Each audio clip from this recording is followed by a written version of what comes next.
ወደ አንድ መስሪያ ቤት ተቀጥረን ስንገባ ሊያጋጥሙን የሚችሉ ወይም ሁለት አይነት ሰዎች ይኖራሉ። ገና አዲስ መስሪያ ቤት ገብታችሁ ሰላም ስትሏቸው ፊታቸውን ማጨፍገግ፣ የእናንተን ስህተት መከታተል፣ የምትፈልጉትን ነገር ስትጠይቋቸውን በአግባብ አለመመለስ በየትኛውም ሀገር፣ በየትኛውም ቦታ፣ በየትኛውም የስራ ዘርፍ ውስጥ እናገኛቸዋለን። ስለ እናንተ ዝርዝር መረጃ በጣም ስማርት በሆነ መልኩ ይጠይቃቸዋል። እናንተም እንግዲህ አዲስ ስትሆኑ ሰው አገኘን ብላችሁ ጥሩ የስራ ባልደረባ ያገኛችሁ መስላችሁ ስለ እናንተ ህይወት ዘግዝካችሁ አውሩለታላችሁ። ስለ ትምህርታችሁ፣ ስለ ስራችሁ፣ እንደውም ስለ ደሞዝ ቀጥራችሁን ሊጠይቃችሁ ይችላል። ሰውዬ አዲስ ስራ ተቀጥረን ስንገባ እዛ ስራ ቦታ ላይ ሙያችንን በቃ ለማሳየት ተክ በቃ ይሆናል አይደለ? ስማርት ሆነን የሆነ ብቃታችንን ለማሳየት ጥድፍ ስንል ያን ጊዜ ከጥቅሙ ጉዳቱ ያመዝናል። አስመሳይ እንደሆኑ ብዙ ሰው አያውቅባቸውም። እነዚህ ሰዎች መጠንቀቅ የምንችለው ከመጀመሪያው ስለ ራስ ነገር ዲቴል ዘርዝሮ ለነሱ አለመስጠት፣ የተሻሉ ነገሮችን ሁልጊዜ ራስን ማዘጋጀት፣ ማንበብ እና ስታነቡም ስትማሩም እያነበብኩ ነው ብሎ ማውራት አስፈላጊ አይደለም። በግል ነው የምታደርጉት። ይህም በሚስጥር። ሰላም ጤና ይስጥልኝ ክቡራት ወንድሞቼ እናቶቼ፣ በዓለም ዙሪያ ያላችሁ በሙሉ ባላችሁበት ሰላምታ ይድረሳችሁ። ሼፍ አንተነህ ድፋባቸው ነኝ። እንግዲህ በባለፈው ቪዲዮ ላይ ብዙ እያበረታታችሁኝ፣ ብዙ አስተያየት የጻፋችሁልኝ፣ ኮሜንት የጻፋችሁልኝ ነውና ስለምትጽፉልኝ ገንቢ ሀሳቦች በሙሉ ከልቤ ያመሰግናለሁ። እግዚአብሔር ያክብርልኝ።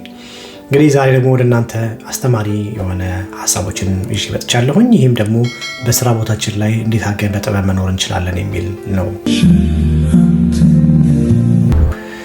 ብዙ ጊዜ እንግዲህ በስራ ቦታችን ላይ ጥበብ ከማጣት የተነሳ ስራችን የማጣት ወይም ደግሞ የምንፈልገው ደረጃ ላይ ያለ መድረስና ስራ የመቀያየር የማበላሸት ወይም ደግሞ ህይወታችን አቅጣጫ የመሳት ነገር ሊፈጠር ይችላል። ታዲያ እንዴት አድርገን ነው በስራ ቦታችን ላይ በጥበብ መኖር የምንችለው?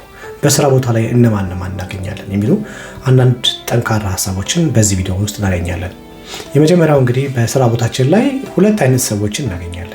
የመጀመሪያው በጣም አዲስ ስራ ቦታ ስንገባ የሚያጋጥመን መልካም ሰው ሊያጋጥመን ይችላል። በጣም ጥሩ ሰው የሆነ ሰው ስሙን ሲተዋወቀን በደንብ ስሙን አብራርቶ ይሄ ቦታ እዚህ ይገኛል፣ ይሄን ታገኛለህ፣ እዚህ ጋር ማረፍ ስትፈልግ እዚህ ታደርጋለህ፣ ምሳህን እዚህ ትበላለህ፣ ውሃ ስትፈልግ እዚህ ጋር አለልህ፣ ይሄን ነገር በጣም አብራርቶ ቤቱን በደንብ እንድትወዱት አድርጎ የሚያግባባችሁ ሰው ታገኛላችሁ።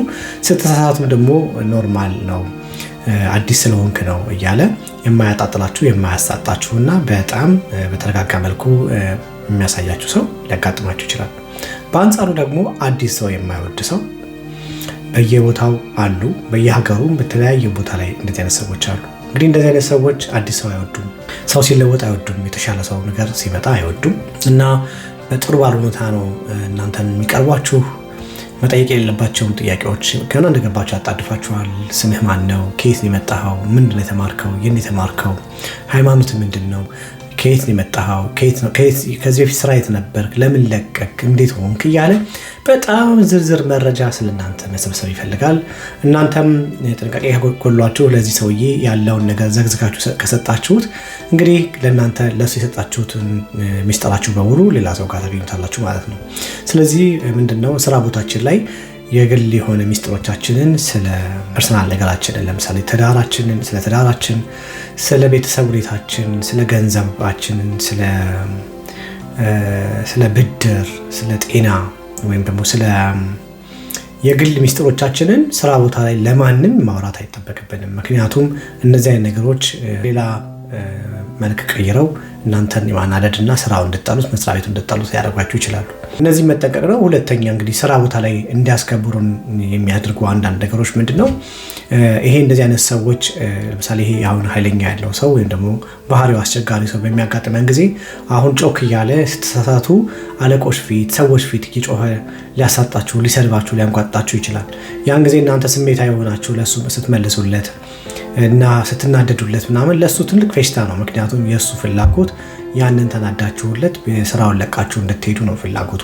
እንደዛ እንዳይሆን በጣም በሰከንና እርጋታን በተሞላ መልኩ ማስረዳት፣ ዝም ማለት፣ አይቶ ባላየ ማለፍ፣ እነዚህ ነገሮች ውጤታማ እንድንሆን ያደርጉናል ማለት ነው። ያ ማለት መፍራት ሳይሆን አንዳንድ ጊዜ ባላየ ማለፍ፣ ምክንያቱም ውጤታማ እንድንሆን ነገን በማየት ማለት ነው። ካለዛ ስራውን ትተነው ብንሄድ እዛ የምንሄደው ለቀ የምንሄደው ቤትም እነዚህ አይነት ሰዎች መልኩን ቀይረዋሉ ማለት ነው። ሌላው እንግዲህ ስራ ቦታችን ላይ እኔ እንግዲህ በውጭ ሀገርም ሳይ የትም ቦታ ላይ ያሉ እነዚህ አይነት ሰዎች በተለይ አዲስ ሆነች ሲገቡ በተለይ እንደ ፕሮፌሽናል ሆናችሁ ደግሞ ጥቁር የፕሮፌሽናል ስራ ስትሰሩ የማይወዱ ሰዎች ያጋጥሟቸዋል። ማለት መቀበል ይከብዳቸዋል። አንዳንዶቹ ፕሮፌሽናል ነኝ፣ ለምሳሌ እኔ ሼፍ ነኝ፣ ሼፍ ሆኜ ስገባ ለምሳሌ እኔ አንድ ቦታ ላይ መጀመሪያ እንደውም የገባሁት ዋና ሼፍ አልነበረም፣ ሼፍ ዴ ፓርቲ ሆኜ ነበር የገባሁት። ግን ሼፍ ዴ ፓርቲ የሚባለውም ነገር ሊቀበሉት ያልፈለጉ ሰዎች ነበሩ እና ምንድን ነው የሚፈልጉት እኔን በተለያየ መልኩ ስራውን እንድተወው ለማናደድ እንደዚህ በጣም ጥረት ያደርጉ ነበረ። ግን የነበረኝ ልምዶች በጣም ጠቅመውኛል እና በትዕግስት ነው የማደርገው። አልፈራም፣ ግን ፍርሃትም ሳይኖር መብትን ግን በጥበብ ማስከበር ያስፈልጋል ማለት ነው። በዛ ምክንያት ሰዎች እናንተ ህይወት ውስጥ የት ድረስ ነው ድንበራቸው የሚለውን ነገር ማሳወቅ ያስፈልጋል። እናንተ ማወቅ ያስፈልጋል ድንበራቸውን። ሰዎችም እናንተ ህይወት ላይ የት ድረስ ነው ድንበራቸው፣ የት ድረስ ነው መጥተው መፈትፈት የሚችሉት፣ እናንተን መንካት የሚችሉት እስከ የት ድረስ ነው። እናንተ እስከፈቀዳችሁላቸው ድረስ ነው።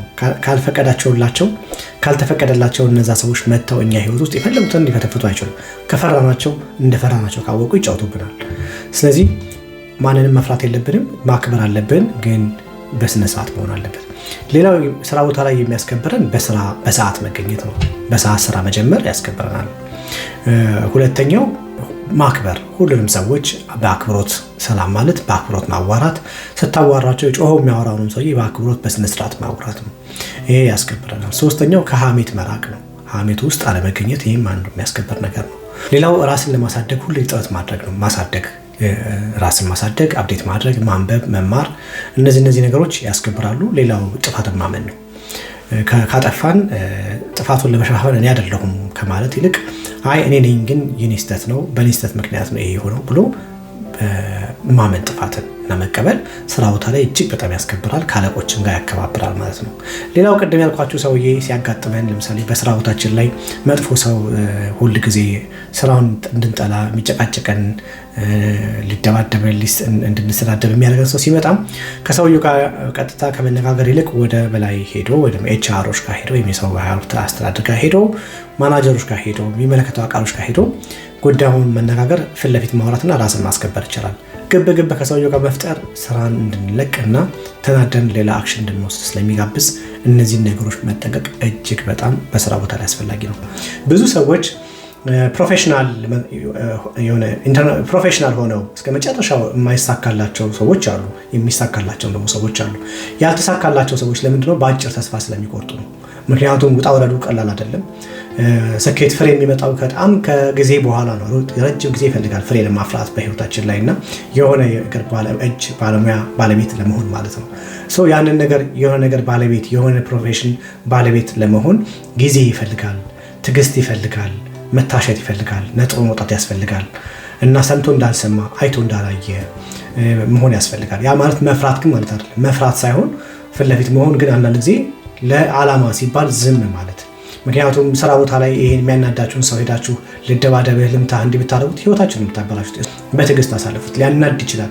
ቤት ሄዳችሁ ስትነግሯቸውም እንደው በስራ ቦታ ላይ ሄዳችሁ ስትነግሯቸውም አማካሪዎች ደግሞ መጠንቀቅ አለባችሁ። ምክንያቱም አለቃይ እንዲያርገኝ ገሌ እንዲያርገኝ ይህን ስራ ቦታማ መልቀቅ አለብህ ለምን ጠንቀር አይልም የሚል አይነት ነገር ባለፈው እንደዚህ ነገር ሰርቻለሁ እና ለዚህም ስለሚጠቅም ምክሮች የምንመከራቸው ምክሮች ቤተሰቦችን በትናንሽ ነገር እየሄድን ማለቃቀስ ብናቆም። ምክንያቱም እንዲያደርገኝ ለትዳር አጋር ሄደህ እንዲያርጎኝ ስትላት በቃ የኔ ጌታ እንዴ ምን ቦጣ ምናምን ልትል ትችላለች እሷ። ምክንያቱም ያንተን ማዘን ስለማትፈልግ ማለት ነው። ስለዚህ ሁሉን ነገር መንገርም ለቤትም መንገር አያስፈልግም። አንዳንዱን ቻል ማድረግ ነው። አጥ ማድረግ፣ ጥርስ መንከስ፣ ማሸነፍ።